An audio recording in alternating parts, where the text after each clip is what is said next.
all that stuff because it was not, stuff wasn't growing anymore. Crops weren't growing anymore. So they had a pretty much an answer for it. You know what? When you get a certain age, they made you feel like when you hit a certain age, you're not really useful anymore to the population. So they had a cure for that. They would give you a fancy send-off. You'd go into a special place, and then they would show films of what Earth used to be like.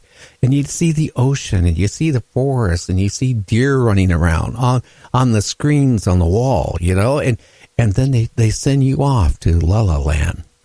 And as soon as you pass on, the guy comes with a laundry basket, throws you in the basket, takes you down the end of the hall, opens up this door and drops you down a conveyor belt, and they make you into a green cube, which people were fighting everywhere for, because that was their main food, Soylent Green. I know. I picture that scene from that video from Pink Floyd that everybody's on a conveyor belt and they go in a big meat grinder and they come out. So people can eat them. It's just bizarre. But, listen, these are serious facts. I'm telling you, in 20 years, we're going to be in trouble.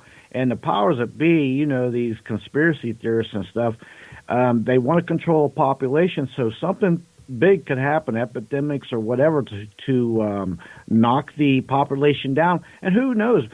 Maybe we're in cohorts with the aliens to let them help us do that for trade for technology. These are all scary thoughts. Gary. I have no idea, but why would we? Well, you know what we need? Technology on houseboats and stuff like that. Give it a few more years when the Carolinas are underwater and Florida's underwater and LA's underwater and San Francisco's underwater. Hey, maybe, the technology, we need to figure out how to live on boats. That's what we need.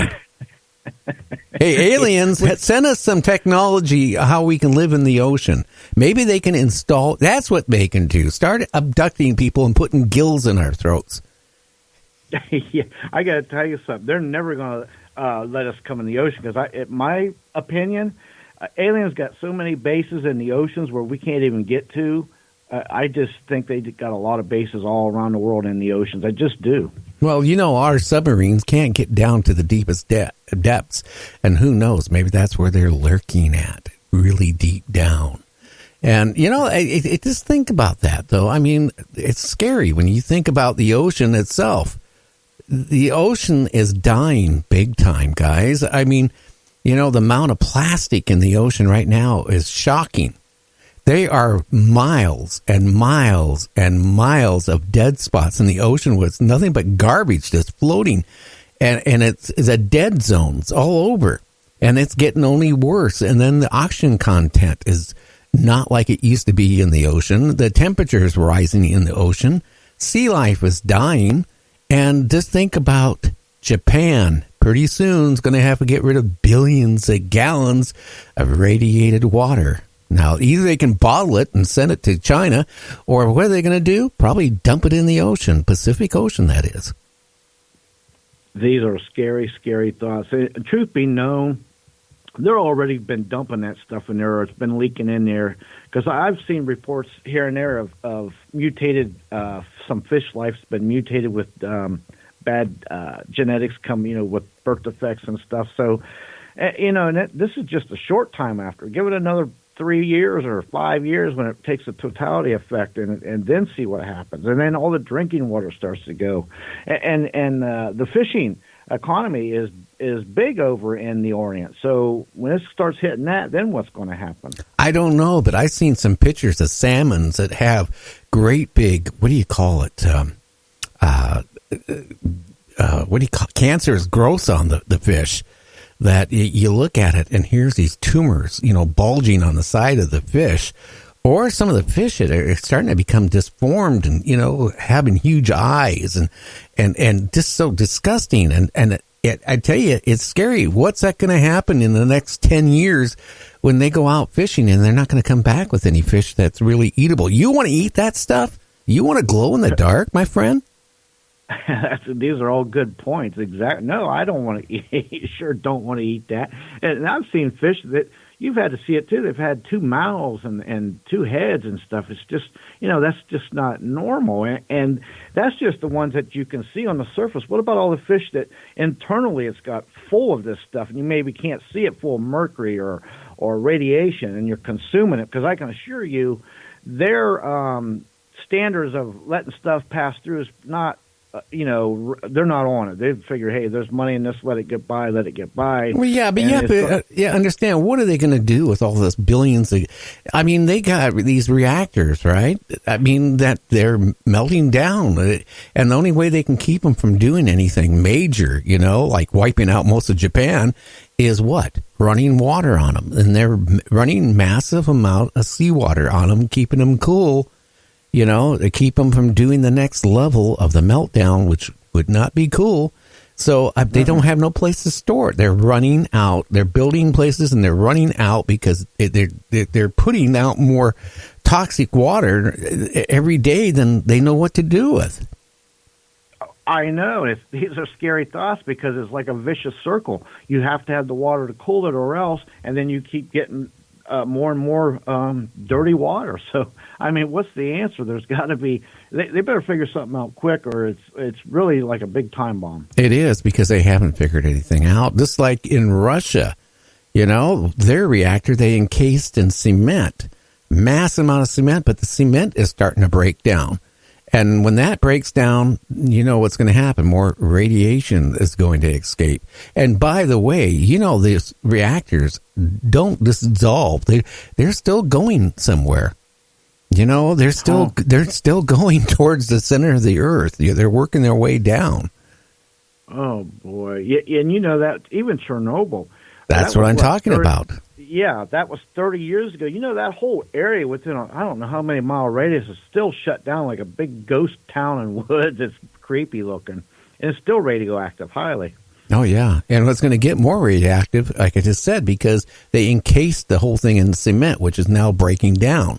So, what are they going to do? Pour more cement on it? I don't know. It's scary. That's why I don't like nuclear power plants. That's why just think about this. Like I said so many times, let's say we get a major solar flare and it knocks out the grid, okay? And knocks out where the trucks can't run, the cars can't run. You don't have a cell phone that works. The satellites are no longer working, or the majority of them. Okay, you can't get money from the bank. You can't go buy food. You can't even watch any exciting shows on TV because might say, hey, you got a TV, but it doesn't work anymore. But here's what's going to happen. About 5 to 7 days later, these nuclear power plants, their diesel is going to start running out. Now, what happens when it runs out? They can't cool the reactors. Meltdowns. All over the country, meltdowns. Yeah, and then, that stuff some of it's got to get in the airstream, and then that's going to just travel across the country or the world or whatever, and that's a disaster. And another thing, what if these things get down in the dirt so far and starts getting into the water stream also? Oh, you mean into the water supply? Yeah, that's what's going to happen. Think about that. We don't know the water supply, down how far it goes. There's lakes down there, streams down there, that flow everywhere. And all it takes is eventually when it gets into it, that's contaminated. So people, who knows what could be in the next couple of years. But think about this. In Washington State, we have numerous reactors here. If they all went down, I wouldn't want to live here. I would think about moving somewhere where there is no reactors. Wow, and that's a shame because you got such beautiful, pristine, virgin woods out there, but it would all be ruined with all the reactors you got if they all melted down. My goodness, that'd be a war zone. Yeah, and then you're going to have it. Put it this way: if nothing is working, how are they going to cool it? They can't cool it. What are they going to do? It's going to dump out. Guess what? Radiation everywhere, and it's going to be in the airstream. It's going to get really nasty, and it's going to kill hundreds of thousands of people. That's what's going to happen, if not millions, countrywide. Exactly, and even if it's not directly, it's going to be by proxy through the food supply or the water supply or whatever. Everything's going to be affected by it because there's just so much of it and so many sources for it to contaminate. Well, don't worry about it, James. I already figured out that aliens are here to save us. the warm fuzzy ones. The warm fuzzy ones. They're here to protect us. They don't want to see nothing bad happen to us. Look what they have done for us so far. Yeah, look what have they done? Let's go down the checklist. Go ahead. Okay, well, let's go. Okay, they have mutilated, a lot of cattle, right? Wildlife, crop circles where they wreck the farmers' crops. That's just the easy. That was a joke on that one. Human mutilations. Okay. Yeah. Abducting people. Sometimes they return them, and then sometimes you get implants, and then who knows what some of the illnesses that's coming around from people. Could it have been from being abducted? We don't know. Just remember, the CIA at one time used to sit there and experiment with the population, and they didn't even know about it. Or they would experiment with, prisoners and give them radiation, stuff that... And they wanted to see what would happen to them, and they wouldn't treat them, and then they would die, prematurely from some type of horrible cancer or some disease. Do you ever think maybe the aliens are doing that too? I don't think they're here to prolong our lives, because I don't see us many people living past 103, 105. Do you? Most people croak around 70s. Absolutely, and here's the other thing that a lot of people don't realize. On time. Look at the post-traumatic stress that these people have, that can just from what they can remember. Not to mention the stuff that's been scrubbed from their brain. That's scary stuff. Yeah, and then there's other people. When you talk to them, there's more to the story about their abduction, but they don't want to go into it because they're scared. If they go too far, people are going to look at them like they're crazy. So they don't want to tell everything that actually happened to them. So they leave stuff out. So by leaving stuff out, you listen to their story, and it's big, huge gaps in it, big holes in their story, because they're scared to go on and to say everything that has happened to them. And you know what? I'd probably be the same way. I think you would. I don't think you'd want to tell everybody what your abduction has done to you emotionally, physically, and your love life and your whole thought process. Well, and here's the other thing that would really be on my mind, because I am convinced that all abductees have an implant, one or two implants on, whether they know it or not.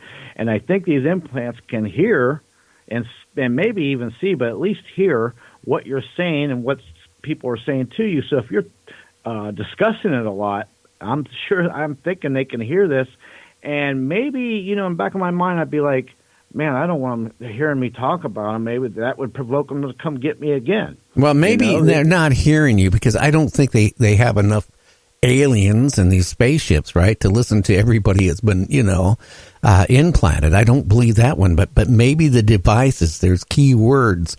So if you start emotionally thinking about, your abduction, and start talking about it, then either it messes your brain up, or if you haven't noticed, it scrambles phone conversations funny. Oh, I have noticed that. And I do think I think they get, like you say, maybe a key word or something that could scramble it and make it where you can't hardly hear, especially when it comes right to the crucial part. Yeah, I don't doubt that at all. Timothy Collin. Dave Edmonds, and there's been a couple other people that has been on my show, Niall something, that been abducted or claim they have, but when they start talking about, certain things, their phone line, all of a sudden it goes crazy. But if I don't talk about that subject, we don't have that problem. If I talk about Bigfoot, we don't have that problem. If I talk about, UFOs in general, we don't have that problem. If we talk about being abducted and what was done with them, and that's when it starts getting interesting. I wonder if it's the word implant itself. We ought to try to experiment next time and substitute the word implant for like grapes or something. Maybe it wouldn't trigger a reaction keyword to scramble it, you know? I have no idea. Well, we're about ready to go to break. Hey, make sure you check out our website at Night Dreams Talk Radio. Go to www.nightdreamstalkradio.com. That's www.nightdreamstalkradio.com. Hey, please share us on your media. And if you get onto Speaker, the app, hey, you know what? Like us on there. It's very important. Anyway, we'll be back in 2.5 minutes. You're listening to me, Gary,